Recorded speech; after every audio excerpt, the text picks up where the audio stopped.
G'day yarn lovers, it's Gary and I'm coming to you from my happy place, the Yarn Corner here on Vancouver Island in Canada. So welcome, welcome, welcome. Today is Sunday, March the 10th, 2024. How are you all doing? I hope you're well and staying safe. Now I've got a few things happening today, so I'm gonna be in here for a little bit, then I've got to go off and catch up with my mum on a Skype date, and then I will have a window of chance later this evening to conclude this episode. So you'll see the time change happening here. I'll just cut and paste it together because I wanted to make a start on this video, and it will be a jam-packed video, so I'll try and condense as much as possible. I will be covering finished works, works in progress.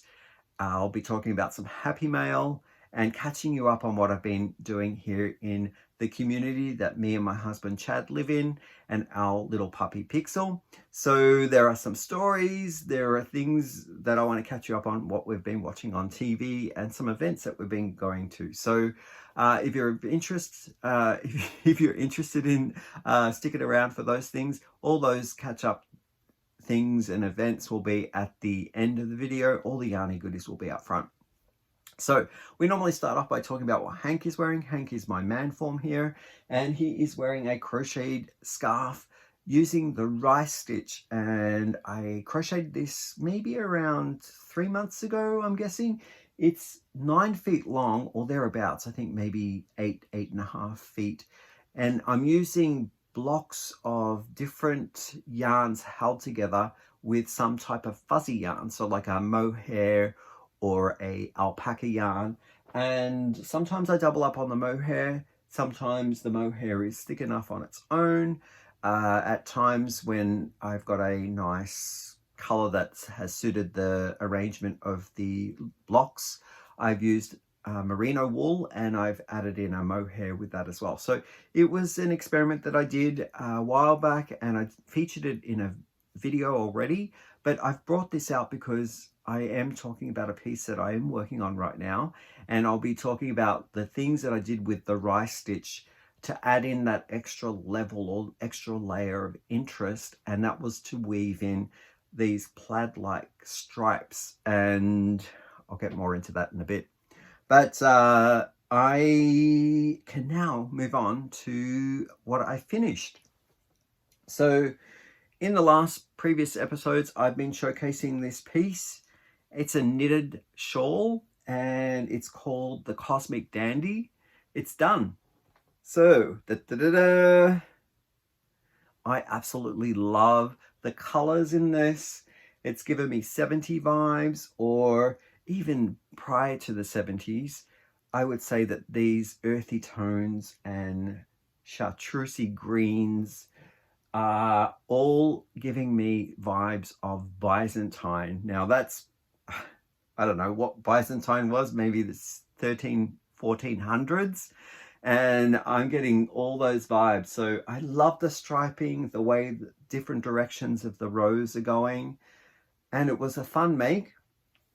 I did make a few oopsies along the way that I had to pull back, and that was partly due to my not reading the pattern properly. So it is using fingering weight yarn, and I'll just wear it for you so you can see how it drapes. It's got a really nice drape to it. Yes, and these rays of different rows going vertical and horizontal do make it an interesting piece to wear. Yeah, that's delicious. I love it. And the last stitch here in the section 3 part was brioche. I'll show you the pattern. This is the pattern here.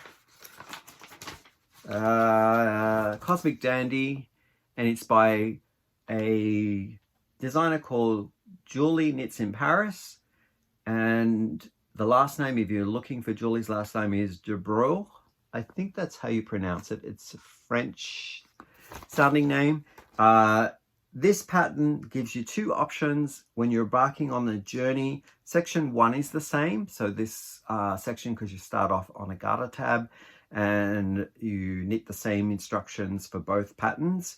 And then as soon as you get to the vertical stripes, you can add more vertical stripes or less vertical straps, and more garter stitch, more brioche stitch, or less brioche stitching. So I chose the one that uses deeper vertical striping and less brioche stitch at the end. That's this one here. And I love it. They suggest in the pattern to use a 4mm set of knitting needles. I use a 3.75 because I believe my 4mm might be used in another project. But because I'm a loose knitter as well, I thought that that would be a great comparison to kind of, you know, go down a size. That way it'll probably be the same gauge as the designer intended. And it worked out fine. I used the stainless steel Chiagoos, and here's the actual one that I use. So these are the interchangeable variety, and I will now, because it's finished and I finished talking about it, I can put them back into my set and have them ready for the next round of patterns that require 3.75. The yarn that I used. Okay, 2 of these yarns I dyed myself, and these are the 2 here. It was on the Regia Sock base yarn, and I cooked these colors up in the garage, and they're all twisted. So that one's there is a Aztec Golden Chestnut, and this one here is more of the, I think that I use black and chestnut in this variety here. So they have a similar type base, just this one is a lot darker, and I use those 2 down here in the brioche section, alongside with this mustard from Hobbii, and the colorway was taken from a collection line called Unicorn Solid, and that's merino superwash with some nylon in it, I believe. And I also used this yarn here. It is a Gazzal yarn, and it was called Star Wool, I think. It was purchased, I believe, from Hobbii, which is a Turkish online store, and it's called, the color is called Tawny Olive. And the last one here is a Mohair from Temu, and the colorway, well, the brand of this one is called Color, funny enough, and that's the label there. It doesn't have a colorway name, and all of the writing is in another language, so I can't decipher what that is, but I believe that that one was all polyester, so that was the one that I got from Temu. And the last and final yarn that was in this was a little mini that I received from a mystery box of yarn that was being destashed, and it was in a series called Highlighter, and it was a series all of the highlighter colors, and it was tweed base, and the one that I used in this was the highlighter yellow, which kind of was more of a highlighter green, but that's it. Those were the 5 or 6 colors that went into this make. And again, wonderful make. I enjoyed it a lot. It hasn't been blocked, but once I block it out, I think it's going to grow maybe another up to 4 inches more all the way around, and it'll iron out just the joins here a bit better. The joining of the working pattern on the vertical lines here, the horizontal lines I should say, and the vertical lines. So I think once I block it, it'll just lay flatter and nicer in a connection in that seam there. Yeah, I had a lot of fun making it. So the back side, if you're interested in seeing how it looks, that's it there. Slightly different. You're not getting the stripes the same way. You're seeing more of the pearl bump bits that are kind of breaking up that striping. and a different brioche coloration on the back side. I actually like the back side of this brioche better than the front side. Yeah, and that's the front side of the brioche. Yeah. Okay, so this is going to be gifted to a friend, and I think that they're really going to like it a lot. Next up is a work in progress, which is almost done. I'm just doing final touches to it, and it's along the same lines as what Hank is wearing here, my seed stitch scarf, and I am making this as a gift for the co-worker that I've been working with for the past year, sharing a space at work, and she's moving on to the next chapter of her career, and I am going to miss her. Now, she doesn't watch the YouTube channel, so there's not going to be any spoilers here on showing this make that I'm making her for her departure from our little team, and here it is here. So again, it's the rice stitch scarf. It is measuring, I'm going to say, a good 7.5 to 8 feet in length, because I am 5'8", and it's going over my wingspan there, probably almost a foot, and also on this side a foot as well, so maybe more on that side. So it's about 7.5 to 8 feet. The thickness of it, the width here, is probably, I'm going to say that's a foot. It looks to be about 12 to 15 inches across. And I am doing the rice stitch again. This is what I was talking about with adding in the interest, because the rice stitch is a great, like, woven looking stitch, that there are spaces between that are going across this way as well as that way, so vertical and horizontal. I'm stitching in my colors, just weaving them in and out with a thread needle, and I'm going to create plaid lines, like plaid work of lines going vertical and lines going horizontal. And I thought that would be a nice way of breaking it up, making it interesting. The colors I'm going to be doing are more overall, whereas in my sampler that I did on Hank, the colors were different, and I did different patterning in each of the blocks. So sometimes I was weaving in more colors horizontally, sometimes I was doing different checkered size horizontal squares, or squares in each of the blocks, but this one's going to be more of an overall. So as you can tell, I've started already putting in a red, and I even got myself one little stripe going that way. And what I'll do, because there'll be lots of these little ends to weave in, I'm going to crochet around the whole thing and capture all of my ends in that row that will go around in the black. So the yarn that I'm using and the hook size, I'll just show you, is majority of the black. I use 3 balls of this, and it's the Loops and Threads Heathered Tweed in the colorway called, does it have a color? It's called Soot. And this is a yarn that's a 3 light. I tried to do a different pattern using this yarn, and it meant that the stitch work was going to be a lot tighter in the pattern that I had chose initially.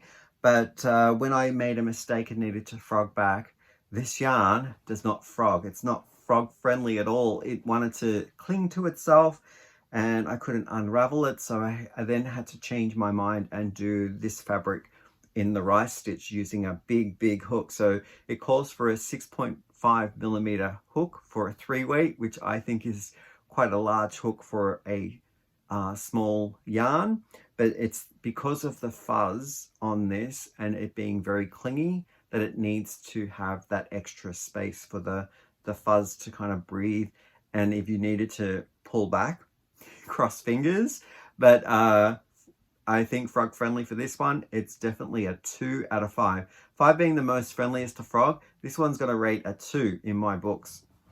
But I do like the finished feel of it. It does give me a nice woven texture. It's nice and drapey. The heaviness of it, because I did use 3 of the balls, they're 150 grams per ball. So in this make, it is quite a heavier fabric, and well, it makes sense that it's going to be 450 grams, correct? Because I used 3 balls, and then I'm adding in some extra lines of color as well. Probably in the end, it's going to be close to 400 grams with all of the yarn that's going in here. So that's kind of like a hefty, you know, for cold weather style scarf. The yarns that I'm thinking of putting in, well, I've put the red one in already, and this was a yarn that I picked up from Little Knits. It is this one here, and it's super soft. It's like a latte, and it has 2 threads that make this up. It's more of a lash thread, and then there is this novelty yarn that has, I don't know what they call that, little bubbles of silky style shimmer. And it goes from, the base color is the latte, which is the red, and then that shimmery bumpy bit has bits of purple and gold, or a yellowy orange color, and that's going in really nicely, and it's creating a little bit of shimmer in the fabric. I think I'll use that to create more lines going across and checkers. And I thought, just to add some interest, so it's not just that red from Little Knits that I purchased. Oh, I should show you what that is. It's called Punta, and the Liney 43. This is what do they say here?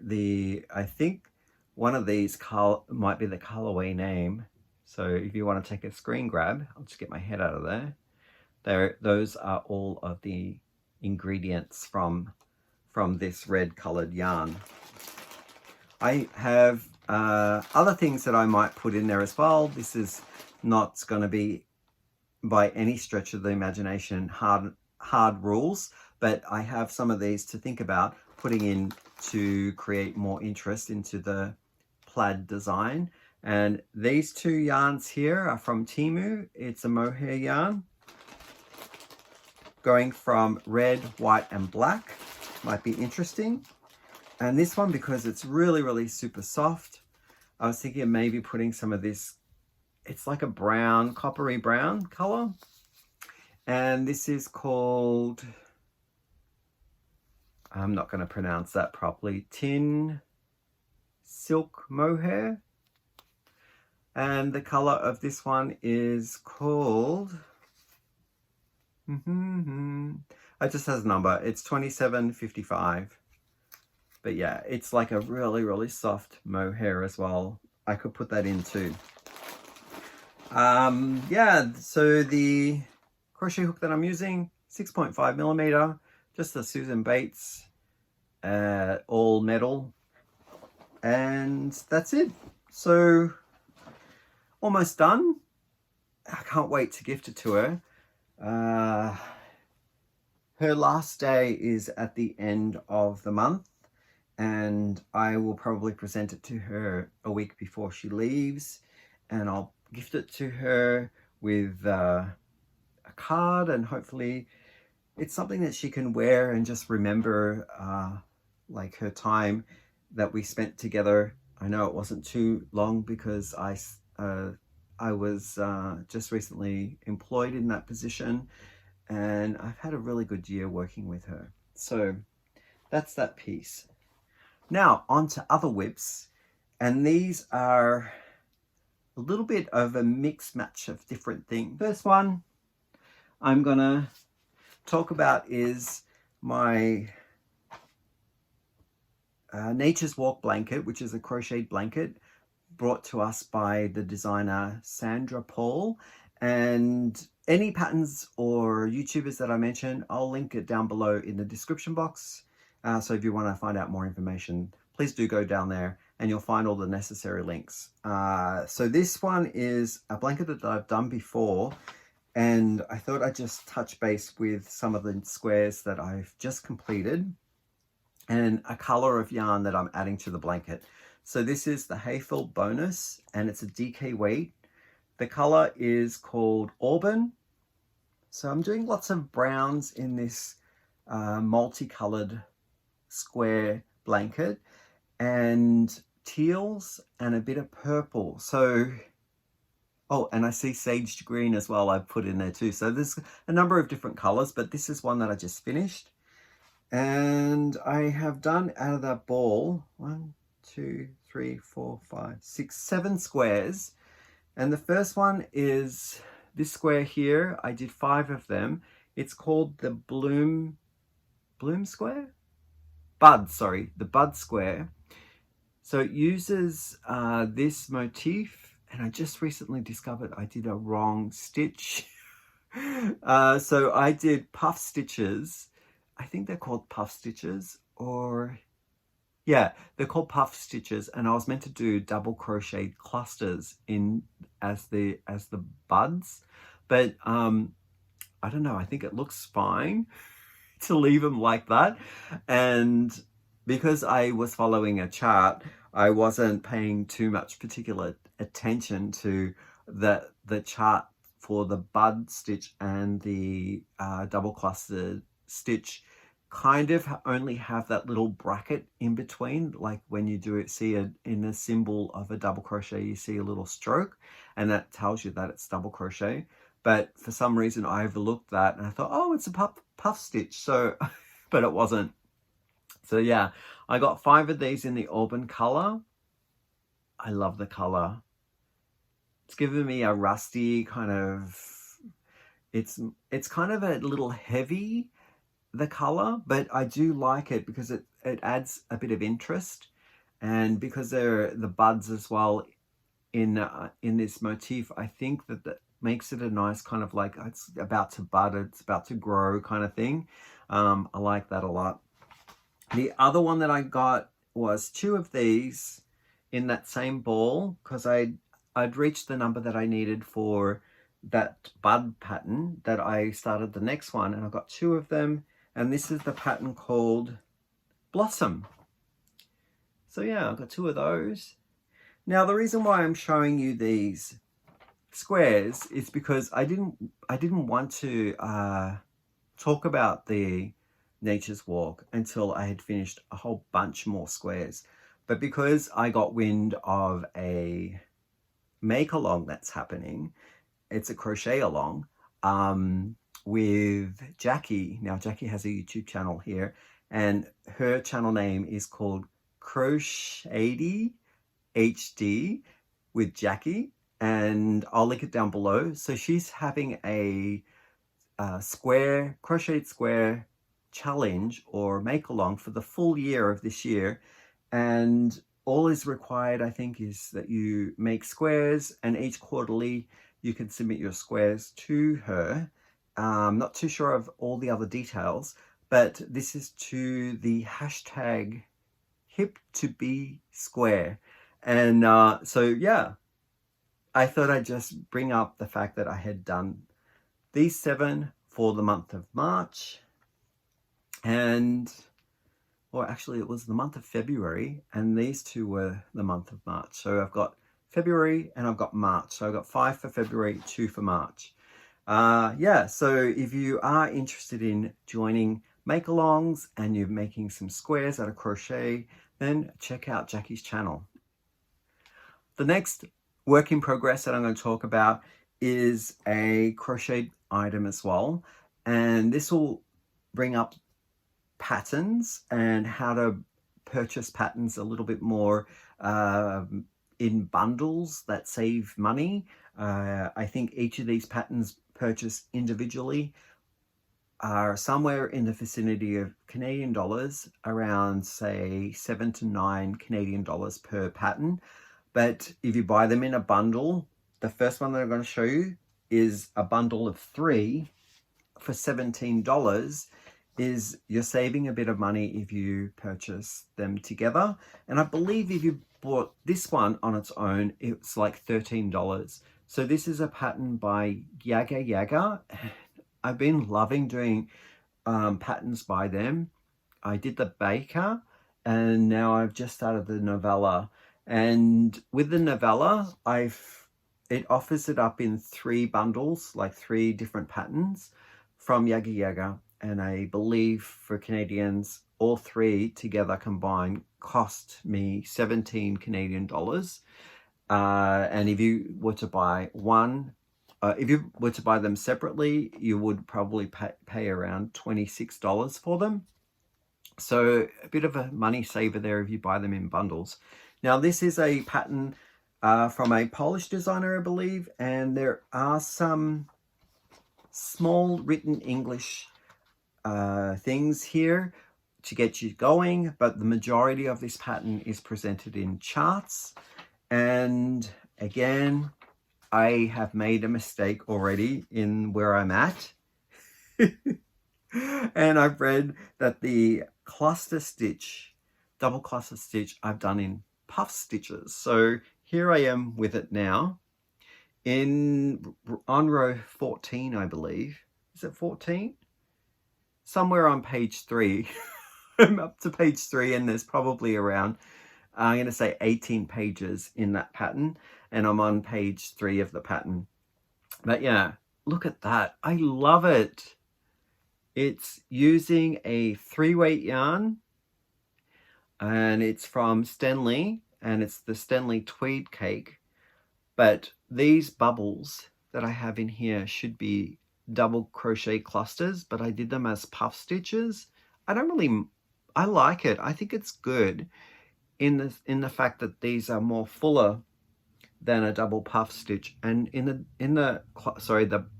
double crochet puff stitches generally have like a row of knotting in between, like to show you where the hook has come through twice, so you get that like little ribbing that happens on the cluster. This one doesn't have it because I just do the yarn over and then go back in to create the puff stitch. I like it's more fuller, and it doesn't break the bubble a bit with a ridge. But yeah, what do you think? It uses traveling post, front and back posting. Actually, in this case, it's more front post. But yeah, I like how it's creating petals almost with these little bubbles of interest inside the petals. Okay, the yarn that I'm using is, as I mentioned, the Stenley Tweed cake. And this is one that goes from like a light grey into a mid-grey oatmeal kind of color. But it has these flecks in there of blue, like a brown. I really like that. That's really cool. The color is 1602, and those are the details there. There are 3 or 4 strands of thread that are, that you hold together as you're working it. As the bag falls to the ground. I'm using that, and this is the hook size that I'm using. This is a great hook because I like that the tip is extra pointy, and it is the Susan Bates bamboo handled variety of yarn of hook. This one is a 6.5 millimeter. Really nice to work with. Gets in those tight, squeezy spots really nicely.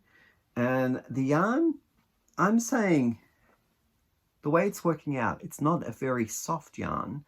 It's more rustic, but it's got great stitch definition.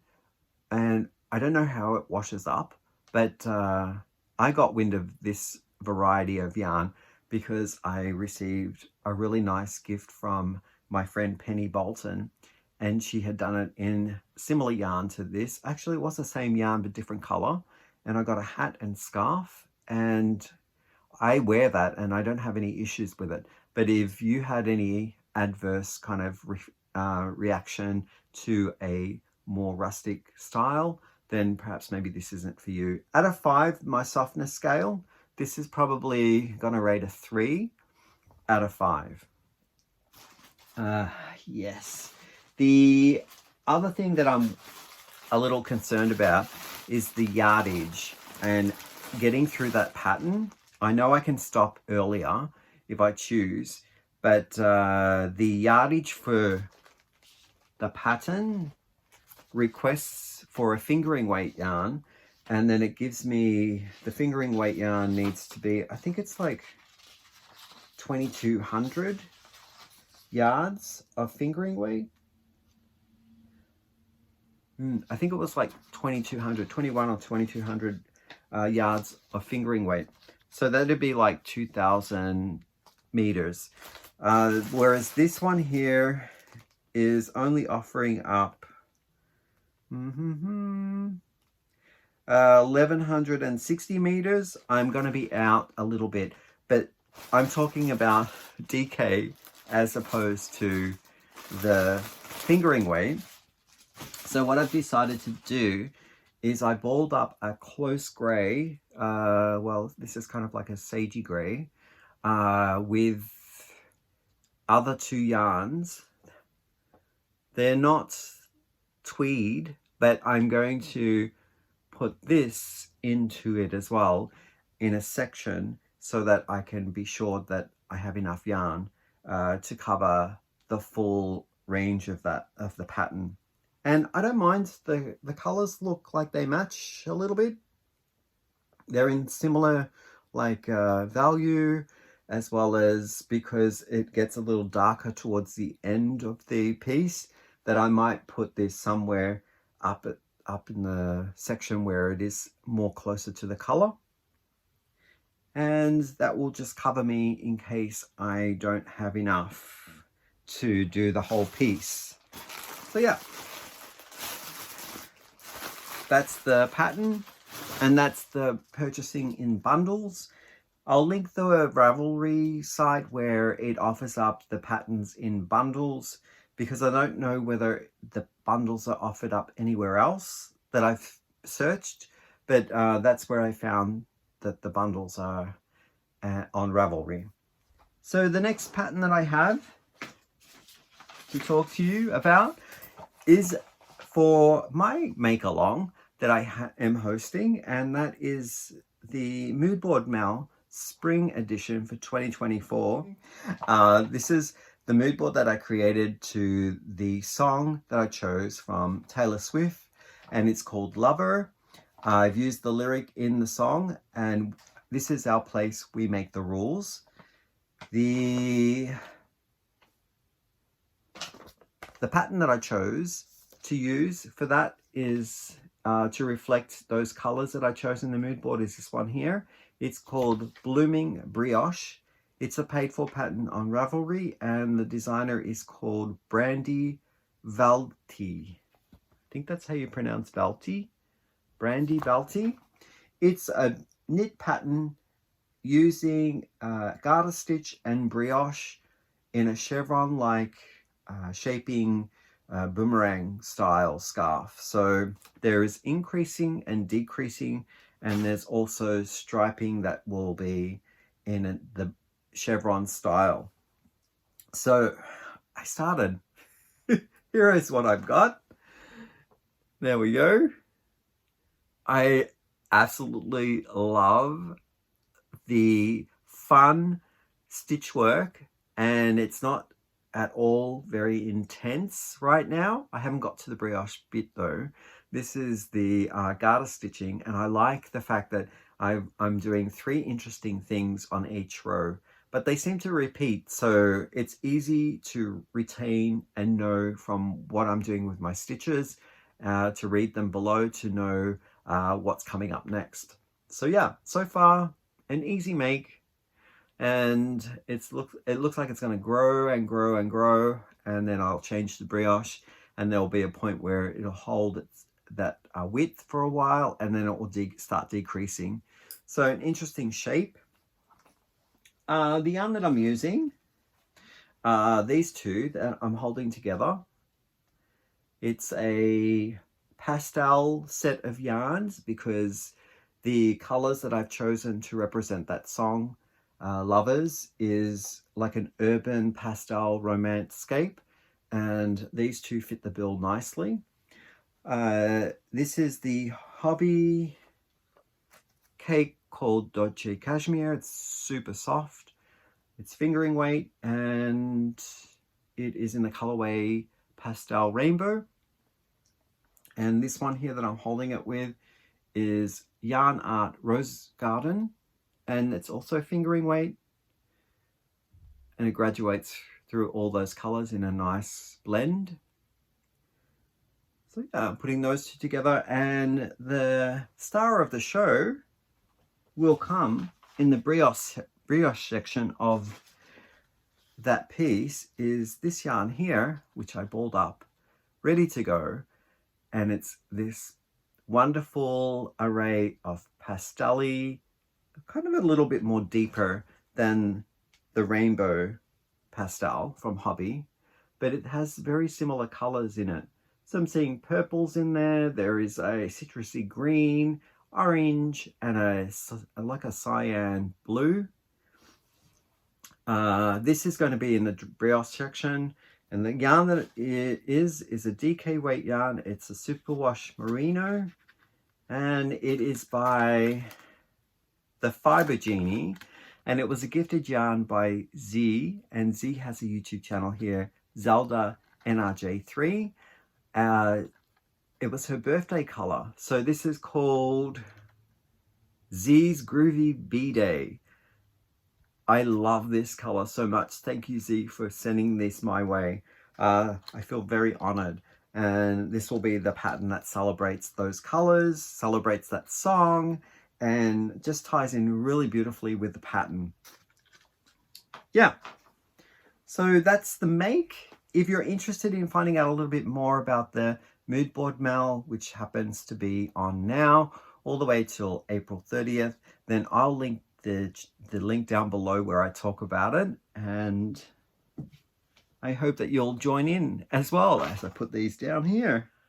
Now on to Happy Mail, and I received 2 packages in the course of the past couple of weeks.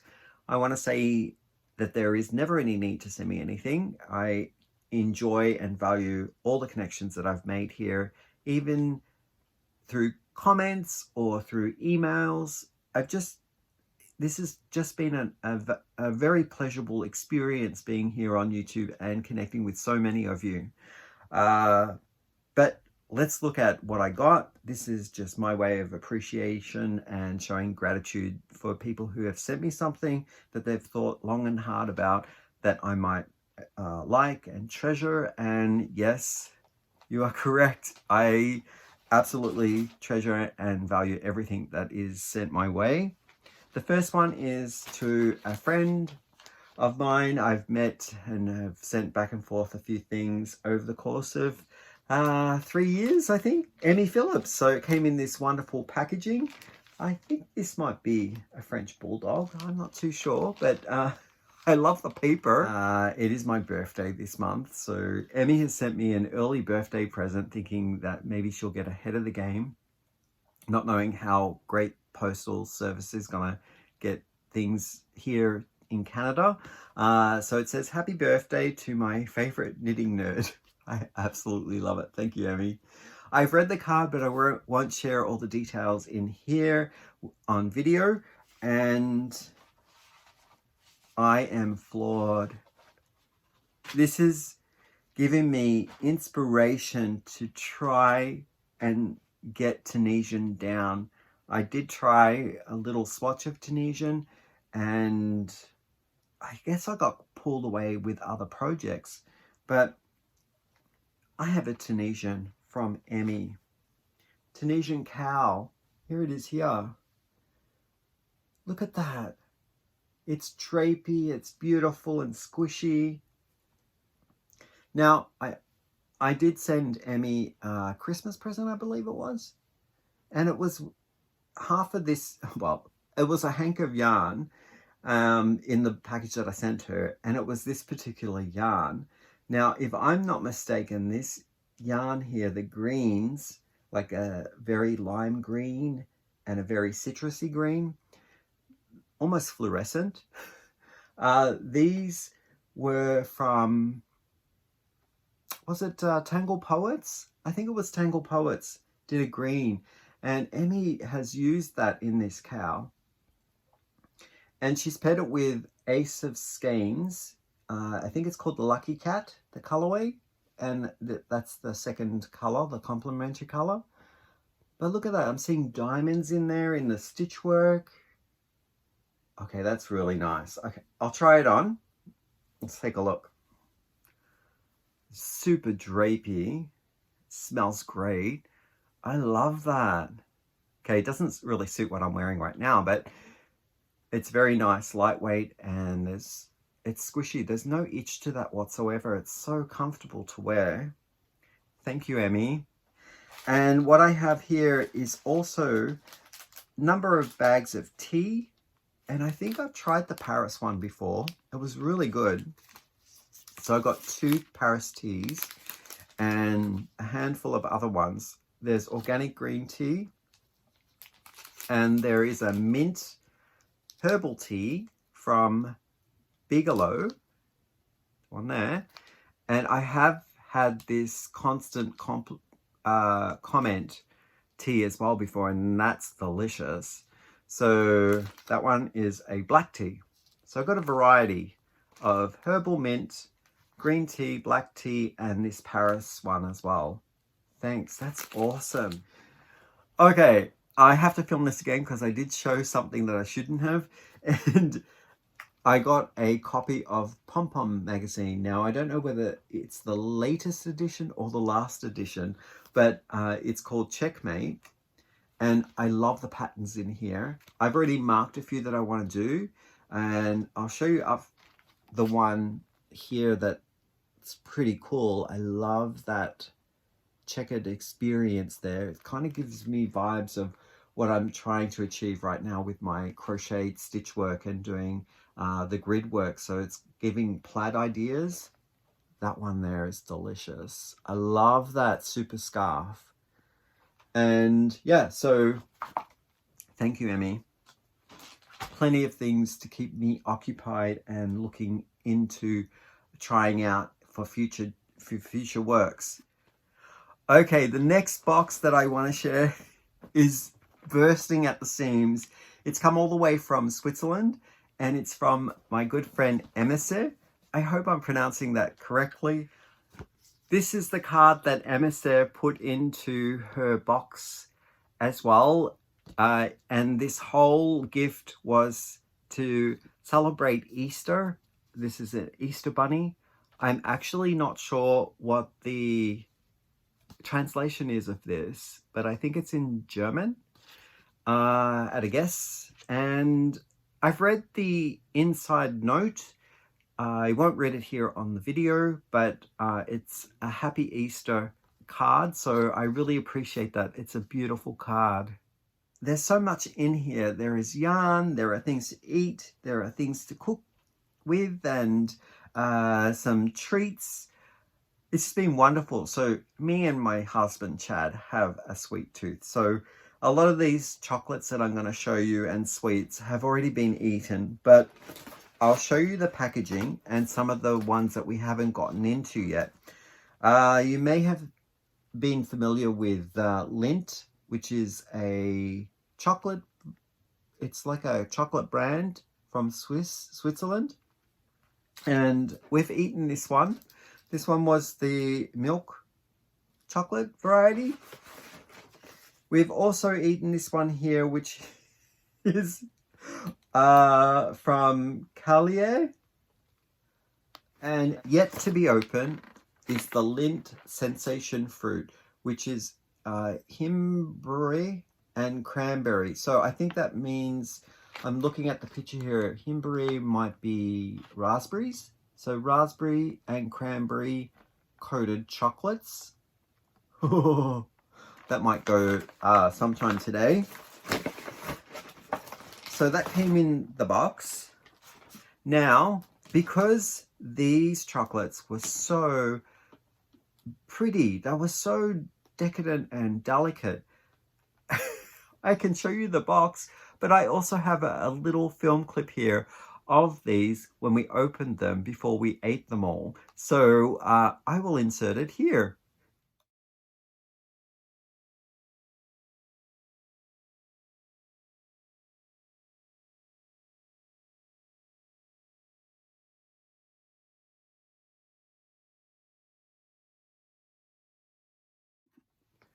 I know, right? Really, they were beautiful works of art. And if anyone knows how to do chocolate brilliantly, like with the way that they're put together and presented, it has to be the Swiss. So again, more chocolates that we finished. They're all gone. Are these Lindt caramel squares, caramel sea salt. Absolutely yummy. We have some Ricola, which is the original. I think these are also in German. And this one is a hot chocolate mix from Switzerland as well. And these things here are paprika and herb spice blends, satchels that you would put into your cooking.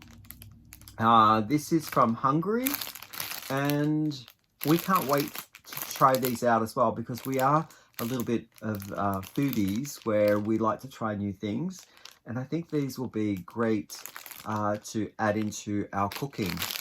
So thank you, MSA.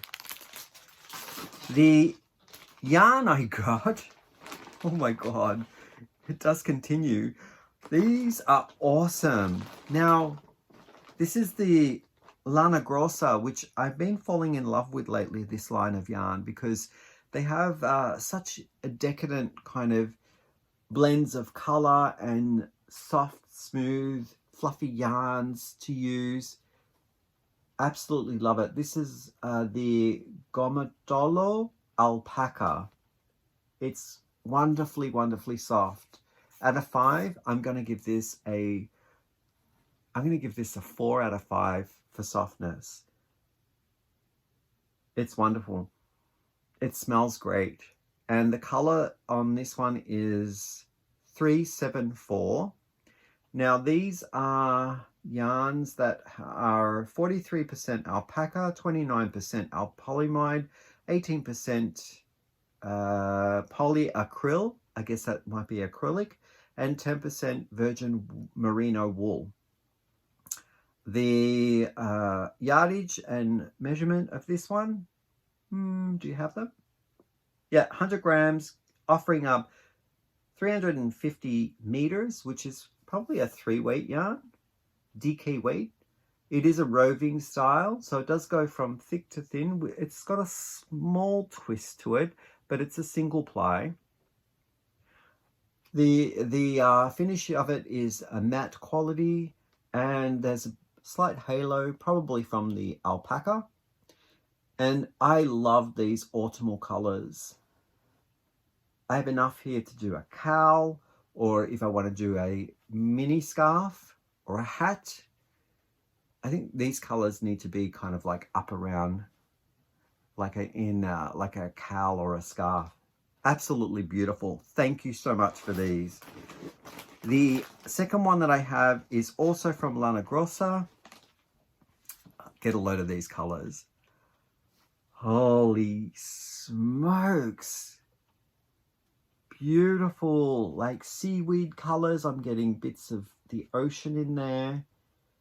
There's turquoise, emerald, sage, lovely colors. And this is soft as well.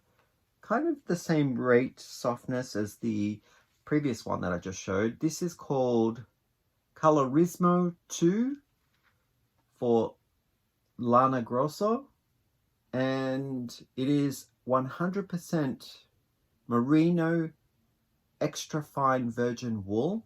I'm getting 100 grams in this hank, offering up 300 meters. So it's a little thicker in some places than the previous one, but I would still classify that as a 2-weight, sorry, a 3-weight, DK weight, sorry about that. And let's see, the color is 103. This one is saying that to use a 4.5 to 5 millimeter set of knitting needles, and you can wash this on a warm water, but lay flat to dry. I absolutely love this yarn. It's so beautiful. So again, this one here, I might have missed the same measurement of needles. No hook size recommendation, so I would probably say a 5 to 6 millimeter hook. Give it some room to breathe because it is a fuzzy style yarn, both of these. And yeah, washing instructions for this one here, the first one, it's the same. 30 degrees it says here, which I think is a warm, and lay flat to dry. I love these. Enough again to do something like a cowl or a scarf. And the softness, again, yeah, the same value softness. I'm going to give this, you know, a 3.75 to 4 out of 5, 3.75. I love the colors. Love it, love it, love it. Thank you so much for that.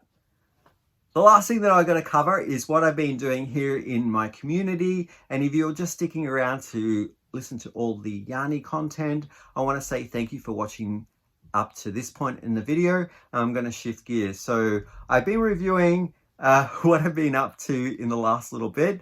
And me, Chad, and his parents, my in-laws, went to a concert. It was a cover band that do a lot of CCR. Now that's Creedence Clearwater. They were covering a lot of their songs. The band itself that cover their songs is called Completely Creedence, and they did a fantastic job.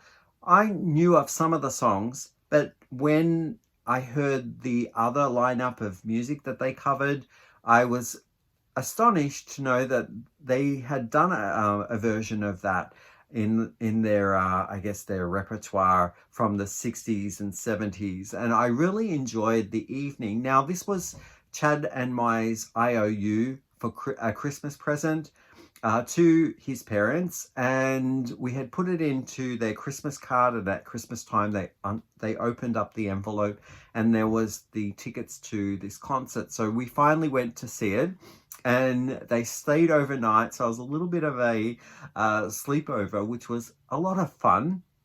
We took them to dinner, and then we saw the band. And the interesting part about the band was the surprising numbers that I didn't know that CCR had sung, but also the backdrop was a projection of all these powerful images of the 60s and 70s. And I was engulfed in the images that I felt like I had missed out on some of the performance, so to speak. So I was very intrigued by all of the images of the day, of the time. They covered like fashion and headliners on newspaper articles, politics, as well as things that were going on in the environment of the latest crazes, games that were played that people liked playing in the time of the 60s and 70s. So it was great. I enjoyed it thoroughly, and some of the things that they had flashed up there during the course of the earlier 70s, I kind of remembered, like Etch-a-Sketch, or you know, a toy that looked like a phone with eyeballs. So some of those things sparked memory in my own childhood of you know, nostalgic flavors of what I had grown up with as well. Twister was another game that was big in, I think, the early 70s that came out. So it was a fun evening, and we had a lot of good times and conversations with Chad's parents as well when they had stayed over. And talking about Pixel, I think I might have mentioned that she did her brain games classes, and I believe when I had mentioned it, she had a few more sessions to go. Well, that's all done. She graduated, and I have some photographs of the graduation. So if I remember, I'll put those photographs towards the end of the video so you can see her graduating. And that brings us up to date, I guess, with all that stuff. I'm going to also now throw in a recommendation on a movie. If you are interested in stitching away to something while you're playing it in the background, and you occasionally can look up from your work, the movie that I am suggesting is an Oscar nomination movie for 2024. And the Oscars are on tonight. They're starting in like, the red carpet session is starting in like 5 minutes or 10 minutes. So the movie that I am suggesting that I watched is called American Fiction. And I thought it was a comedy, a great dialogue of interaction between the different styles of writing out there, authors that have kind of like a genre, so to speak, of how they feed into a flavor of the month, or a direction of like how they're perceived in society as a whole, like a reading audience. So I thought that was an interesting kind of way of taking the angle of being a writer and throwing it out there to see what sticks and what is considered good writing and fashionable writing. So if you are interested in that kind of storyline, then I would say that this might be a good movie for you to watch. And with that, I think that catches you up on everything.